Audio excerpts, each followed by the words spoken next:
All right, let's dive in. We're going behind the scenes to look at some incredible engineering, the kind we rarely notice until, well, until something goes wrong. Yeah, exactly. We're going to be looking into the work of Rodrigo Coelho. Okay. He's a Brazilian civil engineer, and we're going to see how his projects have, shaped how people move around. Right. He's got a ton of documents, project documents, reports, presentations, you name it. That sounds great. So get ready, because we're about to jump into the hidden world of traffic simulations, clever intersections, and maybe even a few traffic jams avoided. It's amazing, how we often don't think about all the planning and expertise that goes into something as basic as getting from point A to point B. Yeah. But trust me, it is way more complex than just paving a road and drawing some lines on it. I bet. So tell me about this Rodrigo Coelho. What kind of projects are we talking about here? So Rodrigo is a registered civil engineer in Brazil, and his work, it covers a really impressive range. He's tackled everything from analyzing traffic flow around new developments to optimizing the operations of massive logistics hubs. And he's worked with some of the biggest names in Brazilian real estate and transportation. Wow, that sounds pretty impressive. But I got to admit, my eyes kind of glaze over a little when I hear traffic analysis. Sure. Can you give me an example of a project that would make even someone like me, who can barely navigate a roundabout, really sit up and pay attention? Absolutely. Let's start with something relatable. So imagine a brand new apartment complex going up in a busy city. Okay. Now, picture all that extra traffic from all the new residents, right? You've got cars coming and going, delivery trucks, ride shares, you name it. Without proper planning, that can easily turn into a nightmare for everyone. Oh, I can definitely picture that. Gridlock, frustrated drivers, honking horns. Yeah. Not a pretty sight. So where does Rodrigo come in? That's where his expertise really makes a difference. In one project, for a company called Avatar SBE, he was tasked with analyzing the traffic impact of a new Odebrecht development in São Paulo, one of the most populated cities in the world. They were worried about potential congestion on a street called Rua Lemos Monteiro. I'm already stressed just thinking about São Paulo traffic. So how did he even start to tackle a problem like that? That's where the magic of traffic simulation comes in. Rodrigo and his team use software called Aimson, which is basically like a virtual world for traffic. They created a digital model of the entire area, including the streets, the intersections, even the traffic lights. Wait, so he built a mini digital São Paulo, complete with tiny little virtual cars. That's pretty cool. Right. But how does that actually help solve the traffic problem? It's all about testing different scenarios. So they put various traffic conditions into the simulation, things like rush hour volumes, the number of cars going in and out of the new development, even the timing of traffic signals. And then they can see how the system responds, identify potential bottlenecks. So it's like a crystal ball for traffic. You can look into the future and see if the street's going to become a parking lot. Exactly. But it's not just about predicting problems, it's about finding solutions. Okay. So they tested different scenarios in the simulation. For example, they looked at the idea of making a portion of Rua Lemos Monteiro a one-way street to see if that could improve the flow of traffic. They could actually see in the simulation how that change would affect the traffic patterns throughout the whole area. Okay, now that's starting to make sense. So instead of just guessing and hoping for the best, they could actually use this virtual world to try out solutions and see what worked. Exactly. It's a much more scientific, data-driven approach to traffic planning.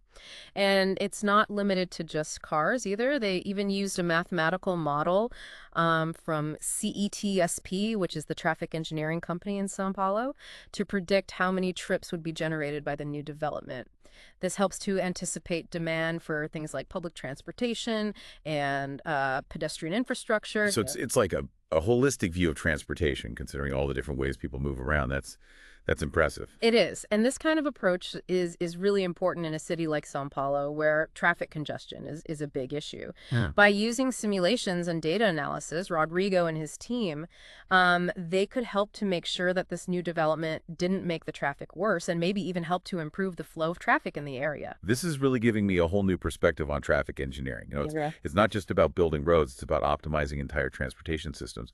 But tell me, were all of Rodrigo's projects focused on those huge urban environments like São Paulo? No, not at all. His work covers a wide range of settings and challenges. In fact, let's switch gears a little bit and look at a project that takes us to the heart of Belo Horizonte. That's the capital of Minas Gerais, Okay. where Rodrigo tackled a different kind of traffic puzzle. All right, taking to Belo Horizonte, what kind of puzzle are we talking about? Okay, so imagine a busy shopping center. It's buzzing with activity. Shoppers are coming and going. Mm. Delivery trucks arriving with fresh goods. Yeah. Now, picture the loading docks, like the hidden arteries of this whole retail ecosystem. You got trucks maneuvering in tight spaces, unloading their cargo, getting back on the road. Yeah, I'm picturing it. The constant flow of trucks, pallets, packages. Yeah. It sounds like a recipe for chaos Right. if it's not managed properly. Exactly.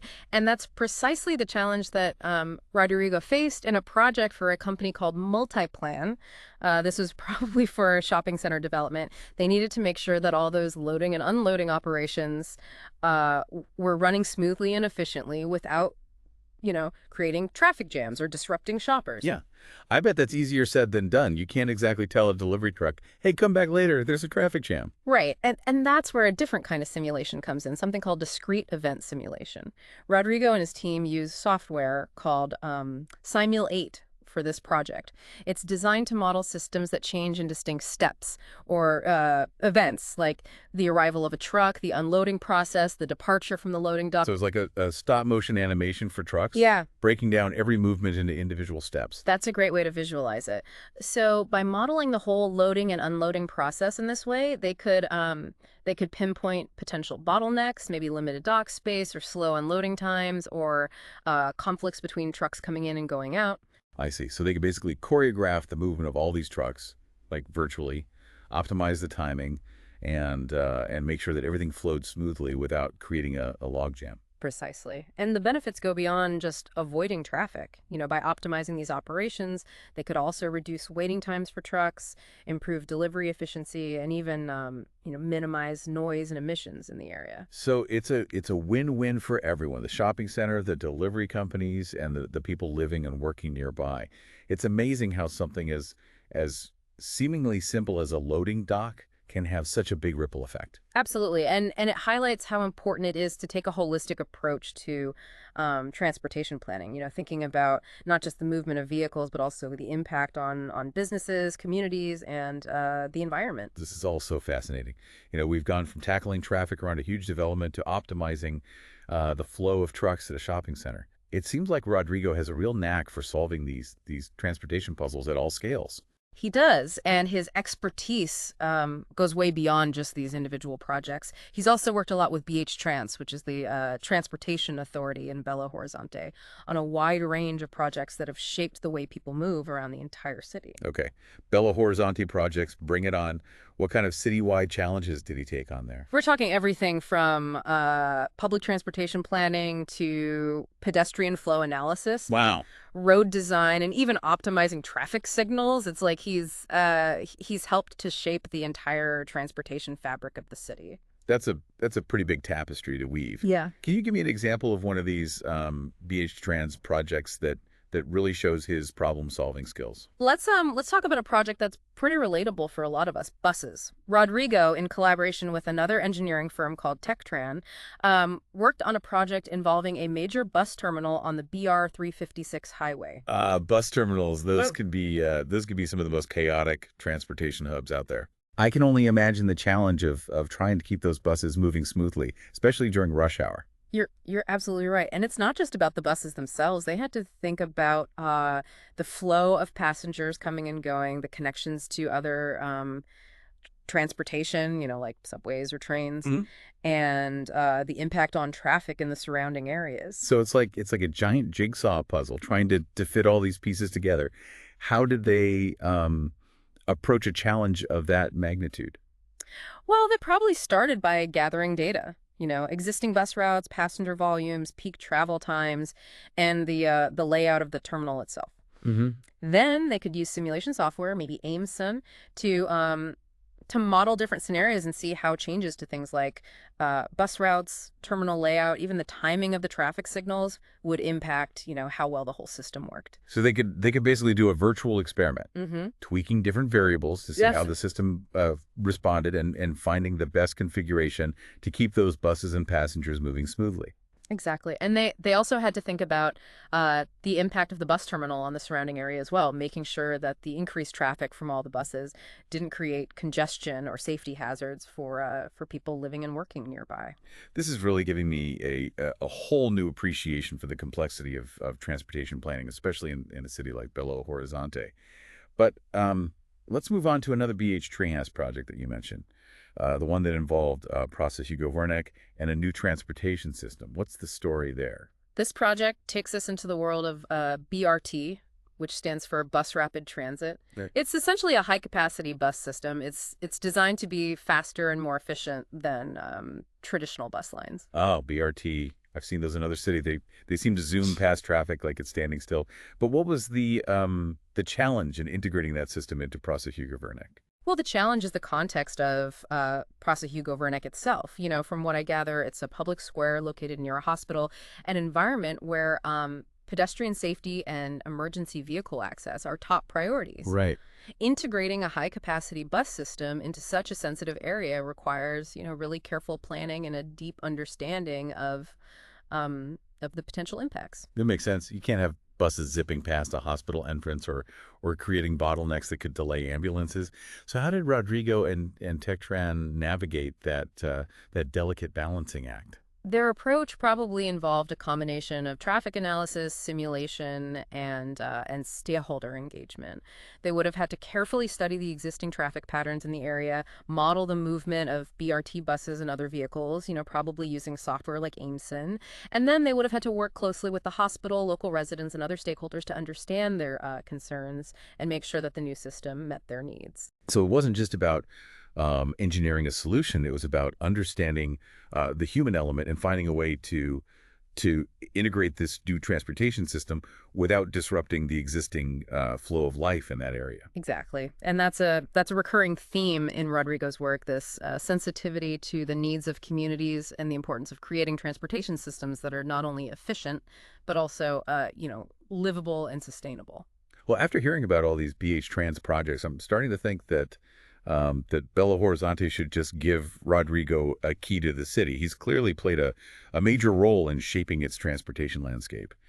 But before we move on to other projects, I have to ask about the pedestrian simulation in Processet de Setembro. That one really got my attention.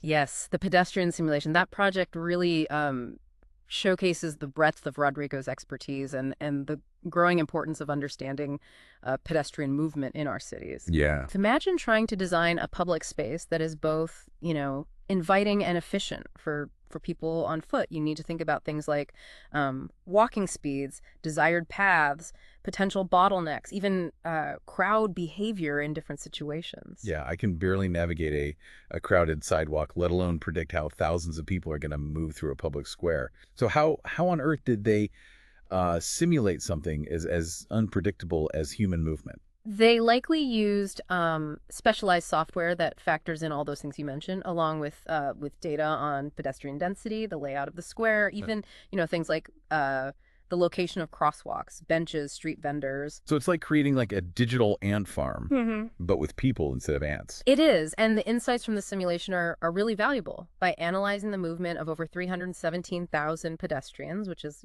like the population of a small city, Wow. they could pinpoint potential bottlenecks, evaluate the effectiveness of pedestrian crossings, and even test the impact of changes to the square's layout. Wow. That's a crazy amount of data. So they could actually see how people would like move through the square, where the pinch points might occur, and then use that information to make design decisions that would improve the flow and safety of pedestrians. Exactly. And it's not just about making things more efficient. It's also about creating a more enjoyable experience for pedestrians. Right. Imagine strolling through a public square that's designed to accommodate the natural flow of foot traffic with well-placed crosswalks, ample seating, and clear pathways. That sounds amazing. A pedestrian's dream. It's incredible to think that all this planning and analysis goes on, behind the scenes, shaping the way we experience our cities without us even realizing it. Yeah, it's a testament to the power of simulation as a tool for urban design, and it's not just limited to pedestrian movement either. They can simulate all sorts of scenarios, from the impact of new developments to the effectiveness of different traffic management strategies.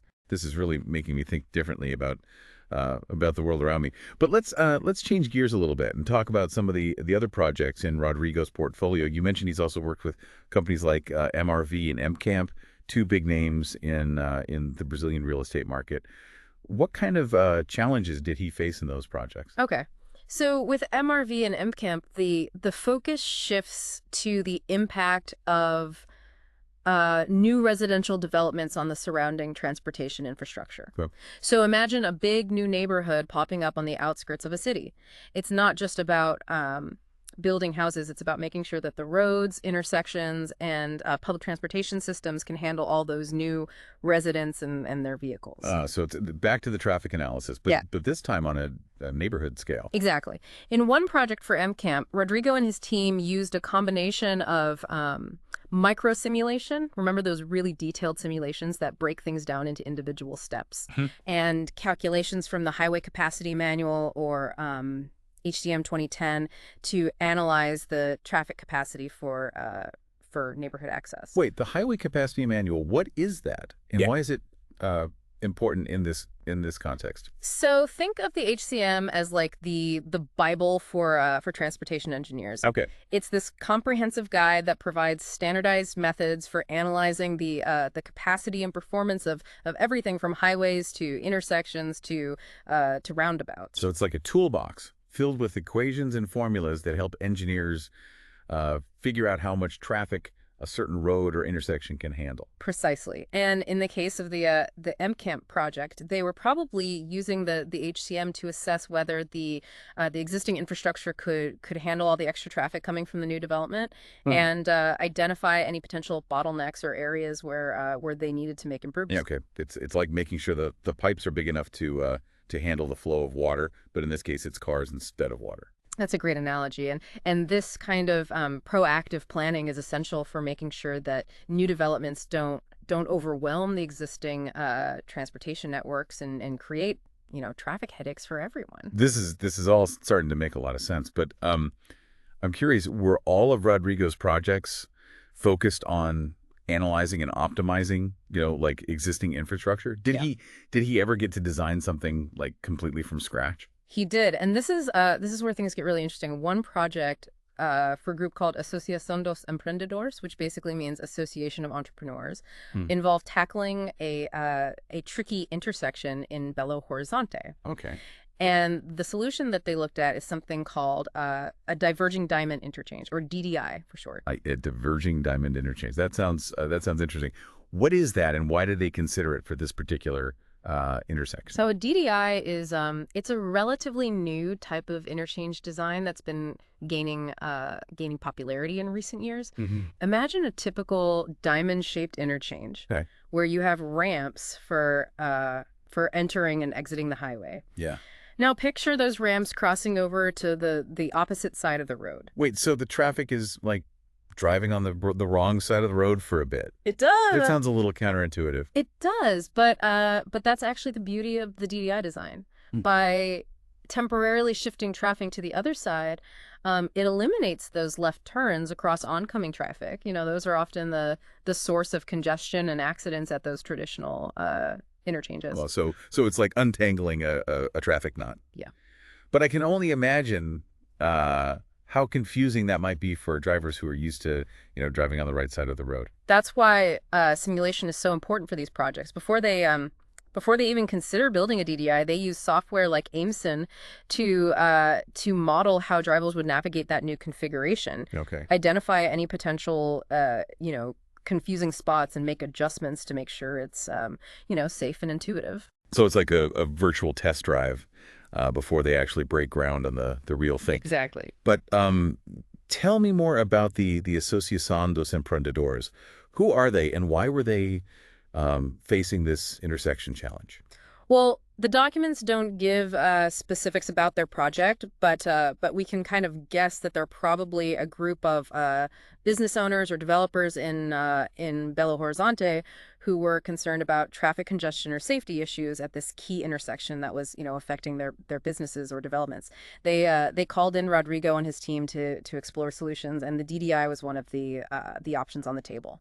It's fascinating how a single intersection can become such a focal point for an entire community, impacting businesses, residents, and the overall flow of traffic. And it's inspiring to see how Rodrigo's work goes beyond just technical analysis to include these broader societal and economic considerations. Yeah. You're absolutely right. Transportation engineering is, it's not just about roads and bridges. It's about connecting people, communities, and opportunities. This deep dive is really changing the way I think about transportation. Mm-hmm. But we are running out of time for this segment. There's still so much to explore in Rodrigo's portfolio, including that massive highway study you mentioned earlier. You're right. We've only just scratched the surface. Yeah. In the final part of our deep dive, we'll travel to the state of Mato Grosso, Okay. where Rodrigo tackled a project of epic proportions, and we'll uncover even more insights into his incredible contributions to the world of transportation engineering. Stay tuned, listeners, because we're about to embark on the grand finale of our deep dive into the world of Rodrigo Sirio Cuello. Welcome back to the deep dive.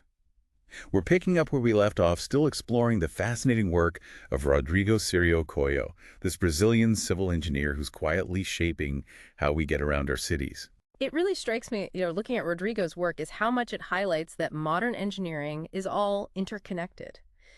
It's not just these brilliant people working alone. It's about collaboration, bringing together different skills and experience to tackle these big, complex problems. Yeah, that's a great point. We've seen how he uses simulation tools to analyze everything from traffic flow to how pedestrians move. But I'm kind of curious about the tech side of things. Who's actually building these really sophisticated software programs? That's where companies like Beta come in. We don't have all the details about their specific role in Rodrigo's projects, but knowing how he uses software like Aimson, Simulate, and Transcad, it's safe to say that they probably developed custom software tools or provided that really specialized technical support. So it's like a behind-the-scenes team of software wizards, equipping Rodrigo with the digital tools he needs to sort of untangle all those traffic knots. Yeah, exactly. And it really underscores the fact that modern engineering, it's a team effort. You need those civil engineers, those software developers, data analysts, and a whole bunch of other experts all working together to make these complex projects actually happen. Speaking of teamwork, let's go back to Rodrigo's work with TechTran on those BH Trans projects. You mentioned they worked on a range of challenges in Belo Horizonte, from revamping specific streets to tackling like citywide mobility issues. Can you give me like a specific example of a street they worked on and the problem they solved? Remember Rua Lemus Montero? Yeah. That street that Rodrigo looked at for the Avatar SPE project in São Paulo? Uh-huh. Well, it seems like that street might be known for its traffic issues because it comes up again in his work with TechTran in Belo Horizonte. So Rua Lemos Montero is like a recurring character in Rodrigo's career, Yeah. always popping up with a new traffic jam. Yeah. I'm curious, what was the problem this time in Belo Horizonte, and how did they fix it? The documents don't spell out all the details about the specific problem they faced on Rua Lemos Montero in the Belo Horizonte, but we do know they have experience with that street and its traffic patterns from their work in São Paulo. Right. So they probably use what they learned there to address a similar issue, maybe involving congestion or pedestrian safety by making changes to the street design or traffic flow. It's pretty interesting how the experience from one project can help to inform the solutions in another, even if it's in a totally different city. Yeah, absolutely. That knowledge transfer, that's really key in engineering. Speaking of transferring knowledge, let's move on to another BH-Trans project where Rodrigo and TechTran really had to use their problem-solving skills. Okay. The BR-356 bus terminal. Bus terminals? Yeah, I can already picture it. The hustle and bustle, all those buses coming and going, the crowds of people. What were the main challenges they faced with this project? You got it. Bus terminals, they're all about managing the flow of of people and vehicles in a tight space. So Rodrigo and Techtran probably had to figure out things like how to make the bus routes work better, how to cut down passenger wait times, how to make sure those transfers between different bus lines were running smoothly, and how to connect the terminal to, other types of transport. It sounds like this huge logistical ballet, trying to choreograph the movement of all these different things at once. Yeah. So how did they deal with such a big challenge? So they probably started off by collecting data. Things like the current bus routes, passenger numbers, peak travel times, and the way the terminal was actually laid out. And then they could use simulation software, maybe Aimson, to model different scenarios and see how changes to things like bus routes, the terminal layout, or even traffic signal timing would affect how well the whole system was working. So they were basically running a virtual experiment, Hmm. adjusting different things to see how the system reacted, and then figuring out the ideal setup to keep all the buses and people moving smoothly. Exactly. And they also had to consider how the bus terminal would affect the area around it. They had to make sure that all the extra traffic from the buses didn't cause congestion or safety risks for the people living and working nearby. This is really making me understand the complexity of transportation planning, especially in a busy city like Belo Horizonte. Yeah. But let's talk about another BH Transit project you mentioned, the one that involved Praça Hugo Wernick and a new transportation system. What was that about? This project takes us into the world of BRT. That's bus rapid transit. Yeah, okay. Basically, it's a high capacity bus system that's made to be quicker and more efficient than regular bus lines. Picture dedicated bus lanes, those modern buses and stations that feel more like subway Oh, stops. BRT. I've seen those in other cities. They just seem to fly past the traffic. But what was so hard about putting this system into Praça Hugo Wernick? The challenge comes from Praça Hugo Wernick itself. It's a public square near a hospital, a place where pedestrian safety and access for emergency vehicles are really important. So fitting in a high capacity bus system into a sensitive spot like that takes, very careful planning and a deep understanding of what the impact might be. Yeah, that makes sense. You can't have buses, zooming past the hospital entrance or holding up ambulances. So how did Rodrigo and Techtran handle that uh, delicate situation? They probably used a mix of traffic analysis, simulation, and talking with the people involved. They would have had to study the existing traffic patterns, model the BRT buses and other vehicles, maybe using software like Aimson, and then work closely with the hospital, the people living there, and anyone else involved to hear their concerns and make sure the new system met their needs. So it wasn't just about building a solution. It was about understanding the human side of things and finding a way to fit this new transportation system in without disrupting how things already worked in that area. Exactly. That's a constant thing in Rodrigo's work, this understanding of what communities need and the importance of creating transportation that's not just efficient, but also good to live with and sustainable. After hearing about all these BH Trans projects, Mhm. I think Belo Horizonte should just give Rodrigo the keys to the city. I Mm. mean, he's clearly had a huge part in shaping its transportation. But before we move on, I got to ask about the pedestrian simulation in Praça 7 de Setembro. That one really caught my interest. Ah, the pedestrian simulation. Yeah, that project shows just how broad Rodrigo's expertise is, and how important it's becoming to understand how pedestrians move around in our cities.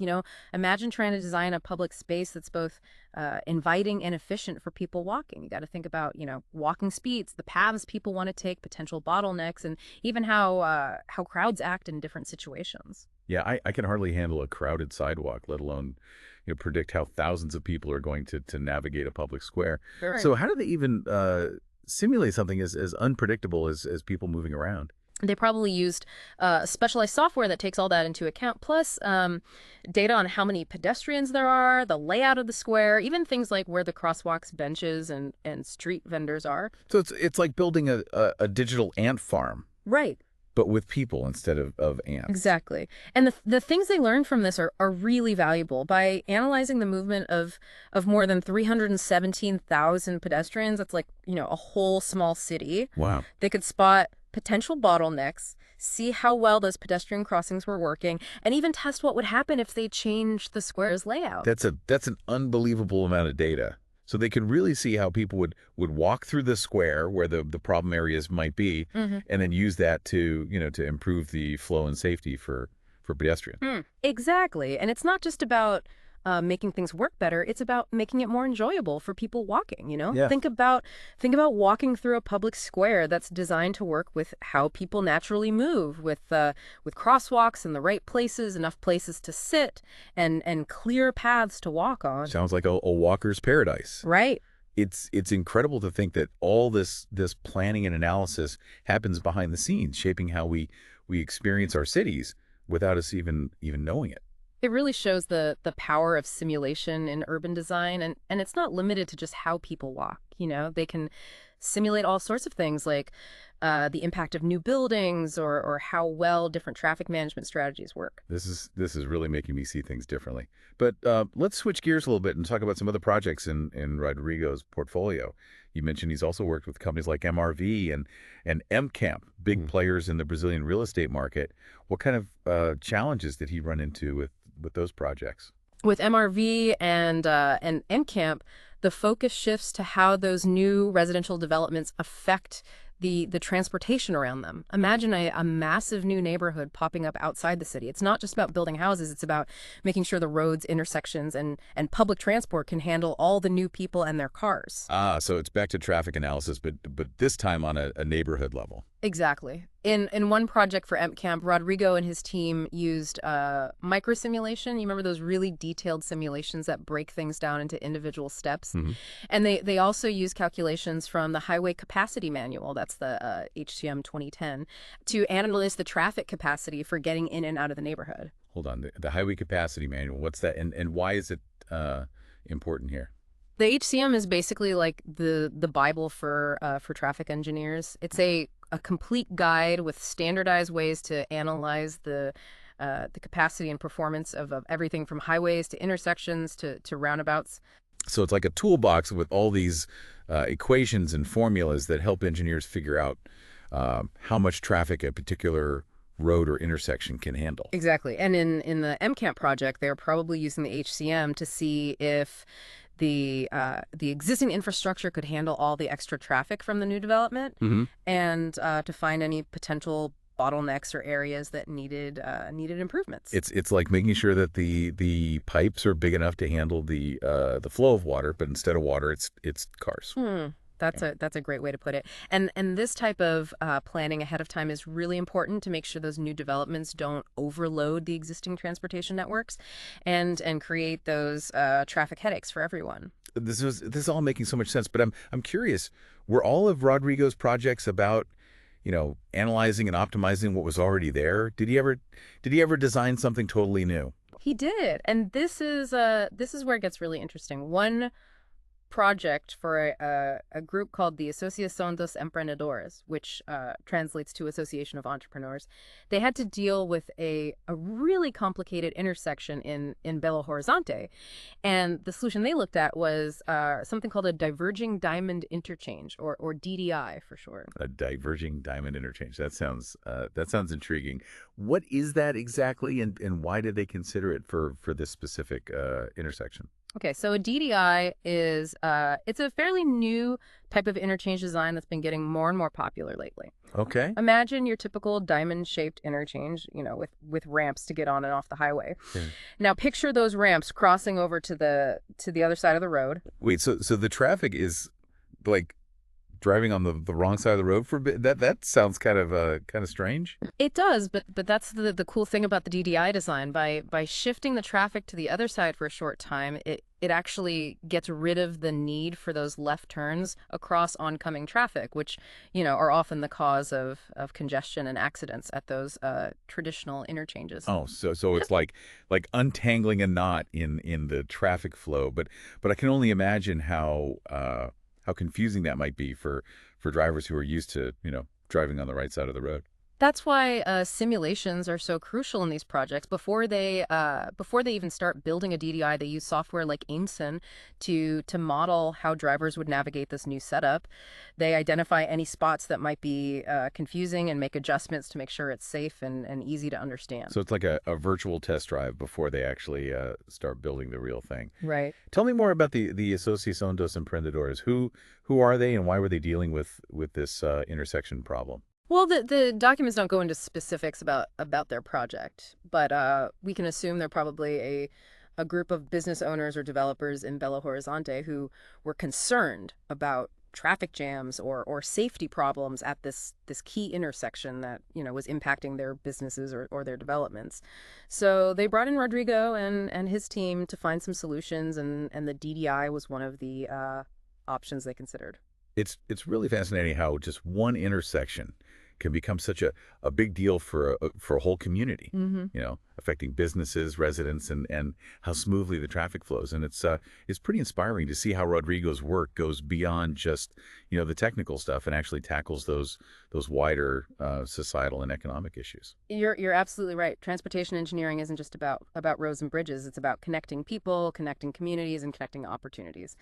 This deep dive is seriously changing how I think about transportation. Right. But we are running out of time for this part. There's still so much to explore in Rodrigo's work, including that massive highway study you mentioned. You're right. We've barely scratched the surface. In the last part of our deep dive, we'll head over to the state of Mato Grosso, Okay. where Rodrigo worked on a project that was truly epic in scale. We'll uncover even more about his amazing contributions to the world of transportation engineering. Stay tuned, listeners, because we're about to go on the final leg of our journey into the world of Rodrigo Sirio Coelho.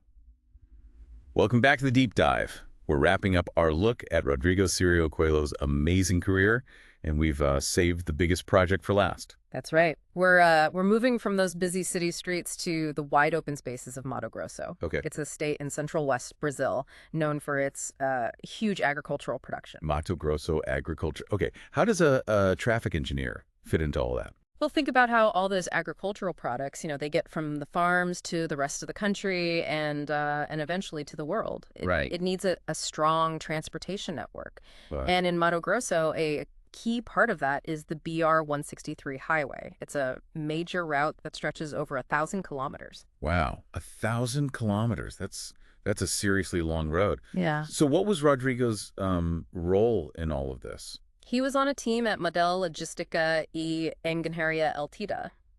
They were tasked with doing a really comprehensive study of the BR 163 for concessionary Rota do Oeste. Okay. That's the company that manages that section of the highway. That sounds like a massive project. What exactly did this study involve? They looked at everything from traffic patterns and accident hotspots to how future road expansions might affect things. Remember those traffic simulations we talked about earlier? Right. Well, they probably played a big part in this project too. So they weren't just looking at the road as it is now, but also thinking about how it might need to change to handle more traffic in the future. Exactly. The BR 163 is a crucial transportation route for Brazil's agricultural industry.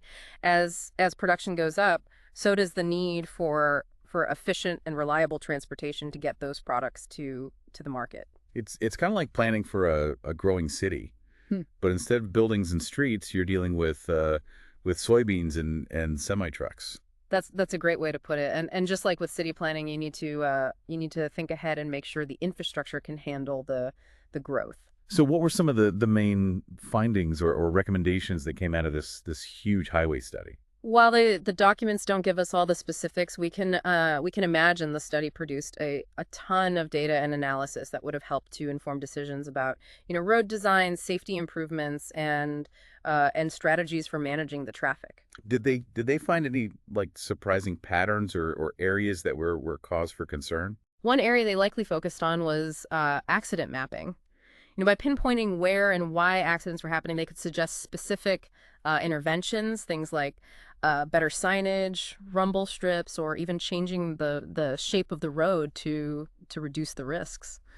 That makes you think. What are some of the most common reasons for accidents on a highway like that? Is it driver fatigue, speeding, or maybe wildlife crossings? Those are all really important things to consider, and I bet they also looked at the impact of weather, especially during the rainy season, which can make the roads pretty dangerous. It's pretty amazing to think uh, about the scope of this study. They Yeah. weren't just analyzing the physical road itself, but also human behavior, environmental factors, and the economic impact of this vital transportation corridor. It's a testament to the holistic approach that Rodrigo and his team brought to their work. They weren't just focused on moving vehicles from point A to point B. They were thinking about the safety of the drivers, the efficiency of the whole transportation network, and the impact on the surrounding communities and the environment. This has been a real eye-opener. We've Yeah. gone from the busy streets of São Paulo to the heart of Belo Horizonte and now to the vast farmlands of Mato Grosso, all through the lens of Rodrigo Sirio Coelho's work. And what's really striking is that, that common thread that runs through all these projects, the use of data analysis, simulation, and a real deep understanding of transportation systems to solve real world problems and create solutions that are more efficient, safe, and sustainable. I'm definitely going to look at traffic differently from now on. I'll be thinking about all those engineers working behind the scenes to keep those cars moving and those trucks delivering all those goods.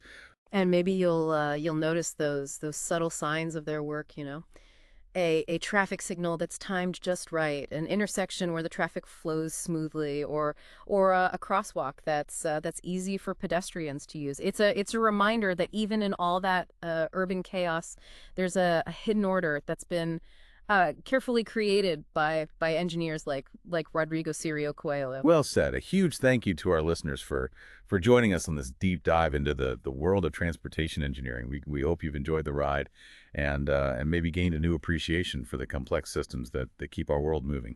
Until next time, keep exploring, keep asking questions, and keep diving deep.